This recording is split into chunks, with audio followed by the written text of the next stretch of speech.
मंगला काली भद्रकाली कपालिनी दुर्गा क्षमा शिवा धात्री स्वाहा स्वधा नमोस्तुते। खड्गं चक्रगदेषु चापपरिहां शूलं भुशुण्डिं शिरः शङ्खं सन्ददतीं करस्तनयनां सर्वाङ्गभूषावृतां नीलासुमद्युतिमास्य पाददशकां सेवे महाकालिकां यामत्तौत्स्वपिते हरौ कमलजौ हन्तुं मधुं कैटभम् वन्दे वाञ्छितलाभाय चन्द्रार्धकृतशेखरां वृषारूढां शूलधरां शैलपुत्रीं यशस्विनीं शैलपुत्रीं यशस्विनीं। बोलो शैलपुत्री माता की जय। परात्पर परब्रह्म परमेश्वर अकारण करुणा वरुणालय जगत बंदिया माँ जगदम्बा के इस पवित्र पावन शारदीय नवरात्र में आज प्रथम दिन प्रथमं शैलपुत्री च द्वितीयं ब्रह्मचारिणी तृतीयं चंद्रघंटेति कूष्मांडेति चतुर्थकं पंचमं स्कंधमातेति षष्ठं कात्यायनीति च सप्तमं कालरात्रेति महागौरीति चाष्टमं नवमं सिद्धिदात्री च नवदुर्गाः प्रकीर्तिताः। सनातन पद्धति में माँ भगवती के 9 रूपों का वर्णन है और इन 9 रूपों में आज हम लोग सौभाग्यशाली हैं। प्रथम रूप का वर्णन क्या है, प्रथम रूप कौन है, प्रथम रूप कैसे यह रूप माँ भगवती का प्रकट हुआ, यह संपूर्ण विषय आपको जानने को मिलेगा। सभी लोग प्रातः काल से ही स्नान संध्या वंदन आदि करके नित्य क्रिया से निवृत्त होकर माँ भगवती के दिव्य अनुष्ठान को आज प्रारंभ कर रहे हैं। कलश स्थापन का आज पवित्र मुहूर्त है और एक कलश जिसमें जल, सिक्का, नारियल और हल्दी की गांठ, कमलगट्टे डाल करके बढ़िया सुंदर उसमें पानी वाला नारियल रख करके अपने घर में माँ भगवती की ज्योत विराजित करते हुए, प्रज्वलित करते हुए वहाँ कलश स्थापन करते हैं। एक चुनरी से माँ को आच्छादित करते हुए माँ भगवती का स्तवन करते हुए स्थापित करते हैं। माँ दुर्गा अपने पहले स्वरूप में शैलपुत्री के नाम से जानी जाती हैं। पर्वतराज हिमालय के यहाँ पुत्री के रूप में उत्पन्न होने के कारण इनका नाम शैलपुत्री पड़ा। शैल अर्थात पर्वत और पुत्री अर्थात पुत्री, शैल की पुत्री, इसलिए इसका नाम शैलपुत्री पड़ा। माँ भगवती वृषभ स्थिता, वृषभ इनका वाहन है, उस वृषभ में स्थित होकर के माँ भगवती विराजमान रहती हैं। दाहिने हाथ में त्रिशूल और बाएं हाथ में कमल पुष्प से शोभित हैं। यह 9 दुर्गाओं में प्रथम दुर्गा है। अपने पूर्व जन्म में ये प्रजापति दक्ष की कन्या के रूप में उत्पन्न हुई थी, तब इनका नाम सती था। इनका विवाह भगवान शिव से हुआ था। एक बार दक्ष प्रजापति जो दक्ष हैं, दक्ष प्रजापति ने एक बहुत सुंदर यज्ञ का आयोजन किया। उसमें उन्होंने सारे देवी देवताओं को अपना अपना भाग, यज्ञ भाग प्राप्त करने के लिए आमंत्रित किया। विशाल यज्ञ था और उस यज्ञ में सभी देवताओं को अपने अपने यज्ञ भाग को लेने के लिए आमंत्रित किया, निमंत्रित किया।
सती ने जब सुना हमारे पिता एक अत्यंत विशाल यज्ञ का अनुष्ठान कर रहे हैं, तब वहां जाने के लिए उनका मन विह्वल हो उठा। उनके मन में इच्छा हुई कि मैं भी उस यज्ञ में सम्मिलित होऊं। अपनी यह इच्छा उन्होंने शंकर जी से बताई। चंद्रमौली भगवान भोलेनाथ इस बात को सुनकर विचार करने लगे। उन्होंने कहा, दक्ष प्रजापति किसी कारणवश हमसे रुष्ट हैं। अपने यज्ञ में उन्होंने सारे देवी देवताओं को निमंत्रित किया है, आमंत्रित किया है, सबका सम्मान किया है। उनके लिए यज्ञ भाग भी उन्होंने समर्पित किए हैं, किंतु हमें जानबूझकर नहीं बुलाया है। कोई सूचना तक उन्होंने हमारे पास नहीं भेजी है। ऐसी स्थिति में तुम्हारा वहां जाना किसी भी प्रकार से श्रेयस्कर नहीं है। यद्यपि गुरु के यहाँ, पिता के यहाँ, स्वामी के यहाँ बिना बुलाए भी जा सकते हैं, लेकिन अगर बैर हो, किसी कारण से कोई बात हो गई हो और फिर तुम्हें नहीं बुलाया है, इसका मतलब कहीं न कहीं मन में उनके खोट है। यह बात समझाई। शंकर जी के इस उपदेश से सती को प्रबोध नहीं हुआ। सती के मन में यह बात नहीं बैठी। बार बार मन में विचार करने लग गई, भोलेनाथ को बार बार आग्रह करने लग गई। पिता के द्वारा आयोजित उस यज्ञ में जाने के लिए, उस यज्ञ में भाग लेने के लिए भगवान भोलेनाथ ने जब देखा कि अब सती हमारी बात को मानने वाली नहीं है, इनके मन में वहां जाने का जो विशेष संकल्प है, उस संकल्प को अब बदला नहीं जा सकता है। और भगवान भोलेनाथ ने कह दिया, जाओ। यद्यपि मुझे वहाँ का परिणाम ठीक नहीं समझ में आ रहा है, यद्यपि मुझे वहाँ का परिणाम ठीक नहीं लग रहा है, फिर भी यदि तुम जाना चाहती हो तो जाओ। पिता का यज्ञ देखने के लिए, पिता के द्वारा आयोजित उस यज्ञ में भाग लेने के लिए अब सती तैयार हुई और कुछ प्रमुख गणों को भगवान भोलेनाथ ने सती के साथ वहां जाने के लिए आदेश दे दिया। पहुंची, वहां जाकर माता और बहनों से मिलने की उनकी व्यग्रता किसी प्रकार भी कम न हो सकी। उनका प्रबल आग्रह देख करके शंकर जी ने गणों को साथ में भेजकर सती को आदेश दे दिया। सती ने पिता के घर पहुंचकर देखा कि कोई भी उसे आदर और प्रेम के साथ बातचीत नहीं कर रहा है। सभी दक्ष के भय से भयभीत हैं। कोई भी उसकी ओर उसका स्वागत करने के लिए नहीं जा रहा है। सारे लोग उससे मुंह फेरे हुए हैं। लेकिन उनकी माता ने स्नेह से उन्हें गले लगाया। केवल उनकी माता ने उन्हें स्नेह से गले लगाया। बहनों की बातों में व्यंग और उपहास के भाव भरे हुए थे। परिजनों के इस व्यवहार से उनके मन को बहुत क्लेश पहुंचा। उन्होंने यह भी देखा कि वहां चतुर्दिक भगवान शंकर के प्रति तिरस्कार का भाव भरा हुआ है।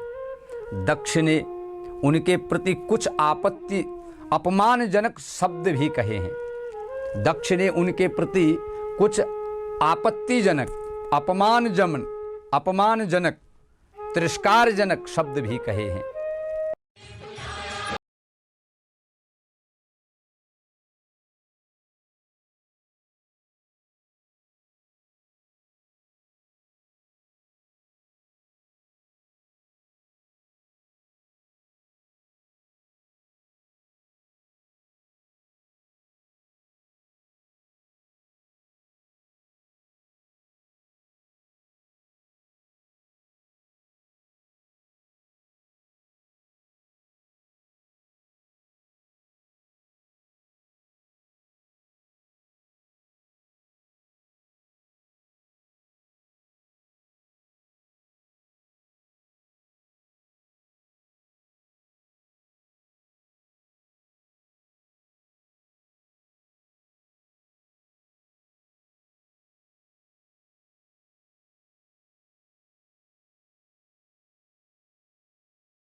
यह सब देखकर सती का हृदय क्षोभ, ग्लानि और क्रोध से संतप्त हो उठा। उन्होंने सोचा भगवान शंकर जी की बात न मानकर यहाँ आकर उन्होंने बहुत बड़ी गलती की है। आज मन खिन्न है, मन में भगवान भोलेनाथ का बार बार समझाने का वह भाव याद आ रहा है। बड़ा कष्ट है। वह अपने पति भगवान शंकर के इस अपमान को सह न सकी। उन्होंने अपने उस रूप को तत्क्षण वहीं पर योगाग्नि द्वारा जलाकर भस्म कर दिया। वज्रपात के समान इस दारुण दुखद घटना को सुनकर शंकर जी ने क्रुद्ध होकर अपने गणों को भेजकर दक्ष के उस यज्ञ का पूर्णतः विध्वंस करा दिया। अपने वीरभद्र आदि श्रेष्ठ गणों को भेजकर दक्ष के उस यज्ञ का विध्वंस करा दिया। सती के योगाग्नि द्वारा अपने शरीर को भस्म कर अगले जन्म में शैलराज हिमालय की पुत्री के रूप में जन्म लिया। उसी सती ने योगाग्नि द्वारा अपने शरीर को भस्म कर और पुनः भगवान भोलेनाथ को प्राप्त करने की इच्छा से शैलराज हिमालय की पुत्री के रूप में जन्म लिया। इस बार वह शैलपुत्री के नाम से विख्यात हुई। पार्वती, हेमवती और उन्हीं के अनेकों नाम हैं। उपनिषद की एक कथा के अनुसार इन्हीं से हेमवती स्वरूप से देवताओं का गर्भभंजन किया था। उपनिषद की कथा के अनुसार इन्हीं ने हेमवती रूप से देवताओं का गर्भभंजन किया था। शैलपुत्री देवी का विवाह भगवान भोलेनाथ से हुआ। इसकी भी बड़ी सुंदर कथा है। माँ भगवती ने दिव्य तपस्या करी। हिमालय की पुत्री ने बड़ी तपस्या करी और भगवान को प्राप्त किया। पूर्व जन्म की भांति इस जन्म में भी वह शिवजी की अर्धांगिनी बनी। भगवान भोलेनाथ का वर्ण किया, भगवान भोलेनाथ के साथ विराजित हुई।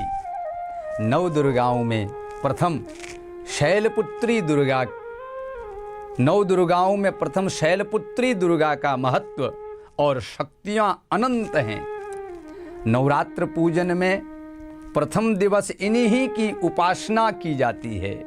प्रथमम शैलपुत्री च, दुर्गा सप्तशती का श्लोक है, प्रथमम शैलपुत्री च। तो प्रथम दिन शैलपुत्री का पूजन किया जाता है। इस प्रथम दिन की उपासना में योगी अपने मन को मूलाधार चक्र में स्थित करके योग साधना प्रारंभ करते हैं। यह प्रथम दिवस माँ भगवती शैलपुत्री की उपासना का है। जो इस प्रथम दिवस से घट स्थापन करते हुए माँ भगवती शैलपुत्री का अर्चन करते हुए, वंदन करते हुए इस शारदीय नवरात्र को प्रारंभ करता है, उसकी सभी मनोकामनाएं पूर्ण होती हैं। माँ भगवती का आशीर्वाद प्राप्त होता है। इसलिए इसका अनुकरण, इसका अनुपालन, शास्त्र की इस सनातन पद्धति का अनुपालन सभी ने करना चाहिए। धर्मो रक्षति रक्षितः, जो धर्म की रक्षा करेगा, जो धर्म का आचरण करेगा, जो धर्म का अनुगमन करेगा, वह धर्म से रक्षित होगा। इतना ही कहते हुए सभी भक्तों को माँ भगवती का आशीर्वाद प्राप्त हो। इसी के साथ मैं आचार्य डॉक्टर दिनेश चंद्र भारद्वाज प्रथम दिवस में इस सुंदर दिव्य चरित्र को आप सभी के सामने प्रस्तुत करते हुए जय माता दी।